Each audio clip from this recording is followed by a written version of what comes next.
ഈശോമിശിഹായിൽ ഏറ്റവും സ്നേഹിക്കപ്പെടുന്നവരെ, മക്കൾക്ക് നല്ല ശിക്ഷണം നൽകി ദൈവത്തിൻ്റെ മകനും മകളുമാക്കി വളർത്തുന്നവരായിട്ട് മാറുവാൻ ഓരോ മാതാപിതാക്കന്മാരെയും നിത്യസഹായകനായ പരിശുദ്ധാത്മാവ് സഹായിക്കട്ടെ എന്ന് പ്രാർത്ഥിക്കുന്നു.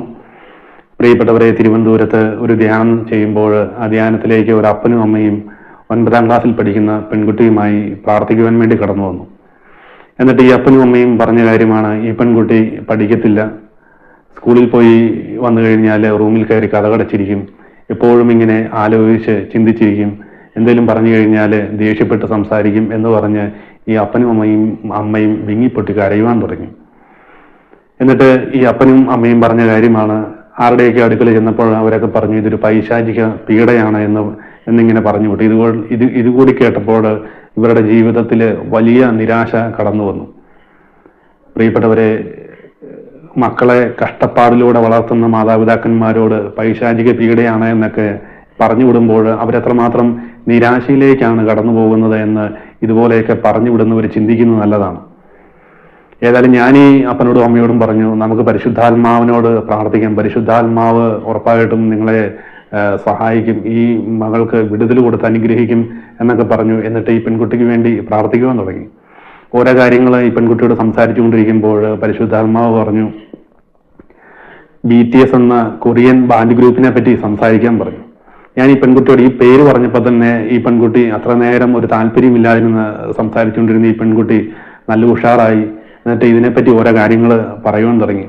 ഇത് പറഞ്ഞ് അവസാനം ഈ പെൺകുട്ടി പറഞ്ഞ കാര്യമാണ്, ആ ബാൻഡ് ഗ്രൂപ്പിലുള്ള ഒരു ചെറുപ്പക്കാരനെ എനിക്ക് വിവാഹം കഴിക്കാൻ വേണ്ടി ഞാൻ ആഗ്രഹിക്കുന്നു, അതെങ്ങനെ വിവാഹം നടക്കും എന്നതിനെ പറ്റിയൊക്കെ ഞാനിങ്ങനെ ചിന്തിച്ചുകൊണ്ട് ഇരിക്കുകയായിരുന്നു എന്നിങ്ങനെ പറഞ്ഞു. പ്രിയപ്പെട്ടവരെ, ഏതായാലും ഈ പെൺകുട്ടിക്ക് വേണ്ടി പ്രാർത്ഥിച്ചു.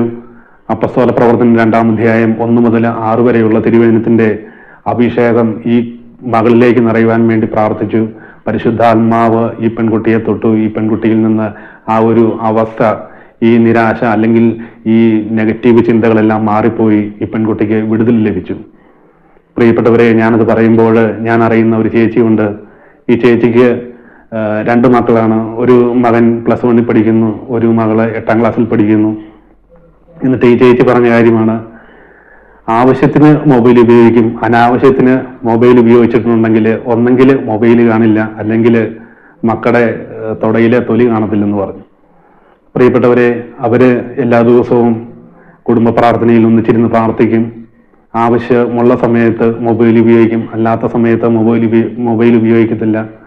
വിശുദ്ധിയിൽ നല്ല കുട്ടികളായിട്ട് മുൻപോട്ട് പോകുന്നു. പ്രിയപ്പെട്ടവരെ, മക്കൾക്ക് ശിക്ഷണം കൊടുക്കേണ്ട സമയത്ത് ശിക്ഷണം കൊടുത്ത് വളർത്തുമ്പോൾ ഇതുപോലെയുള്ള അവസ്ഥയിലൂടെ മക്കൾ ഒരിക്കലും കടന്നു പോകില്ല. അല്ലെങ്കിൽ ഭക്ഷണം കഴിക്കാൻ നേരത്ത് മൊബൈല് കാർട്ടൂൺ കണ്ടാൽ മാത്രമേ ഭക്ഷണം ഇറങ്ങിപ്പോകുള്ളൂ എന്ന് പറഞ്ഞ് കുഞ്ഞുങ്ങൾക്ക് കുഞ്ഞുനാളിൽ തന്നെ മൊബൈൽ കൊടുത്ത് വളർത്തിക്കൊണ്ട് വരുമ്പോൾ ഇവരെയൊക്കെ നാശത്തിലേക്കാണ് തള്ളിവിടുന്നത് എന്ന് മാതാപിതാക്കന്മാര് ചിന്തിക്കുന്നത് നല്ലതാണ്. ഇത് കേൾക്കുന്ന മാതാപിതാക്കന്മാര്, നിങ്ങൾക്ക് സമയം കിട്ടുമ്പോൾ ഈ അപ്പസ്തോല പ്രവർത്തനം 2-ാം അധ്യായം 1 മുതൽ 6 വരെയുള്ള വചനം വായിച്ച് കുഞ്ഞുങ്ങളുടെ തലയിൽ മാതാപിതാക്കന്മാരെ കൈവച്ച് പ്രാർത്ഥിക്കുമ്പോൾ അവരുടെ ജീവിതത്തിൽ അത് വലിയ ദൈവാനുഗ്രഹമായിട്ട് മാറും. എല്ലാ മാതാപിതാക്കന്മാരെയും കുഞ്ഞുങ്ങളുടെ മേലും പരിശുദ്ധാത്മാവിന്റെ അഭിഷേകം വ്യാപരിക്കുന്നതിന് വേണ്ടി പ്രാർത്ഥിക്കുന്നു.